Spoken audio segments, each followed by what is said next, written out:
tout le monde, c'est David pour la chaîne Monsieur Caméra. Ici, je vous en avais parlé la semaine dernière lorsque j'ai été signé une nouvelle vidéo pour un restaurateur. Je vous avais dit qu'il y aurait une suite à ce vlog. C'est aujourd'hui. On est direction chez lui et comme ça, on va commencer le tournage. C'est parti.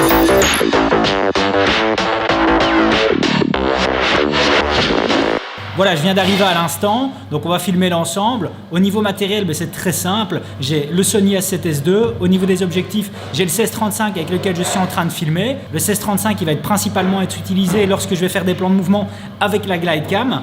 Pour le reste, ça va être le 24-70 en ouverture 2.8 fixe qui va être principalement utilisé. Et quand le 24-70 est utilisé, ça sera avec le monopied. Donc au final, je me retrouve avec un setup qui est vraiment très léger. J'ai le Sony A7S II, le 16-35, mon 24-70, la glide cam et mon monopied. Alors évidemment, le but de ce genre vidéo promotionnelle pour les réseaux sociaux, c'est d'offrir un contenu de qualité, mais à un prix évidemment défiant toute concurrence. Le but de cette clientèle, c'est de leur offrir quelque chose de qualité, mais sans pour autant à ce qu'ils déboursent la même somme qu'ils auraient mis en utilisant une boîte de communication ainsi qu'un tournage complet avec plusieurs membres d'équipe. Non, ici on doit composer avec les moyens du bord, on n'a pas de figurant, on n'est pas dans un environnement contrôlé, donc on n'utilise pas de setup lumière, on n'a pas de budget pour utiliser de la lumière supplémentaire, on n'a pas de figurant, on utilise les véritables clients. D'ailleurs, petit conseil, on filme toujours les mains ou on filme de dos. Si on filme les visages, on demande à la personne si ça ne la dérange pas. Tout ça sont des éléments vraiment à prendre en compte.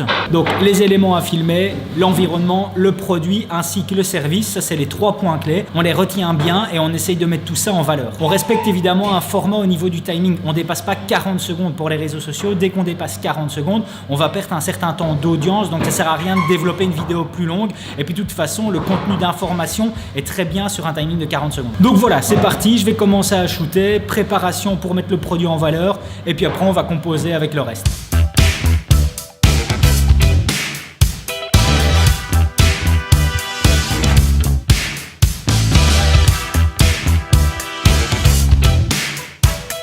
Principe de base pour filmer le produit, que des gros plans et uniquement des gros plans. Au niveau framerate, on utilise du 60 ou du 120 images secondes. Ça permet une meilleure latitude en post-prod.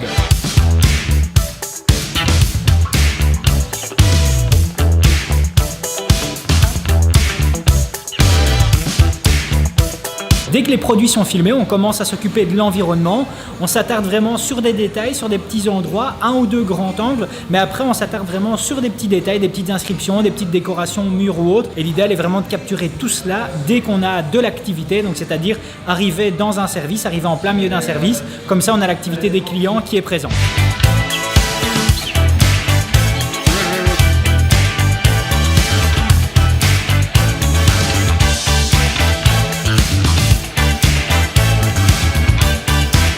Voilà, je viens de terminer, je suis de retour dans ma voiture. Maintenant, ça va être retour au studio, effectuer le dérochage et commencer le montage. Alors pour ce type de captation, il y a 2 styles qui sont relayés sur les réseaux sociaux. En tout cas, c'est souvent ceux-là qu'on retrouve.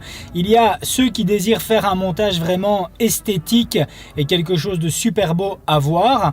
Ou alors, il y a vraiment le style informatif. Bien, le but, c'est de créer un mix entre les deux, justement. Ce qu'ils offrent comme service, les heures d'ouverture, où se situe l'endroit, inclure énormément de mots-clés qui sont relatifs justement à ce qu'on a filmé. Tout ça a une réelle importance. Au final, le but est vraiment de fournir quelque chose de créatif aux clients, à celles qui désirent vraiment effectuer ce genre de publicité. Alors, il y en a de ceux qui peuvent vite juger sur ce genre de réalisation, qui peuvent vite nous prendre pour des rigolos parce que ce genre de vidéo peut comporter des défauts. Mais je suis pas vraiment d'accord avec ça pour la simple et bonne raison que les propriétaires de ces restaurants, de ces lieux, ce n'est pas parce qu'ils n'ont pas 5000 € à claquer avec une boîte de com dans la réalisation d'un spot publicitaire qu'il faut directement les délaisser et à ce qu'ils se retrouvent à se débrouiller eux-mêmes avec un téléphone et à filmer en mode vertical. Non, il faut aussi répondre à cette demande. C'est à nous tout simplement à nous adapter, à composer avec un certain type de matériel. Comme je disais en début de vidéo, on dispose pas de figurants, on n'a pas d'éclairage externe, on shoot en plein milieu d'un service, donc on doit se faufiler entre les plats. C'est vraiment à nous à capturer tout cela et à mettre le tout en valeur. C'est quelque chose qu'ils vont préparer sur le moment même.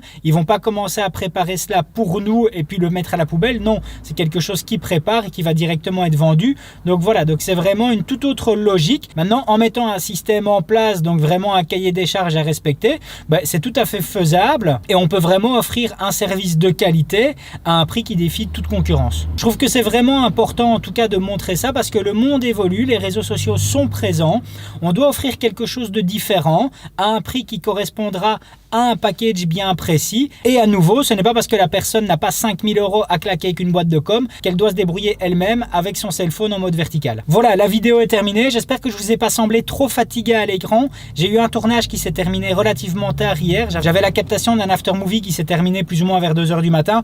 Donc voilà, donc j'ai essayé de faire mon mieux en tout cas. J'espère avoir relayé un maximum d'informations. J'espère que je ne me suis pas répété trop souvent. Si vous avez aimé la vidéo, n'oubliez pas de mettre un pouce bleu, ça me fait plaisir. Et surtout de vous abonner à ma chaîne pour être tenu au courant des prochaines sorties. À plus!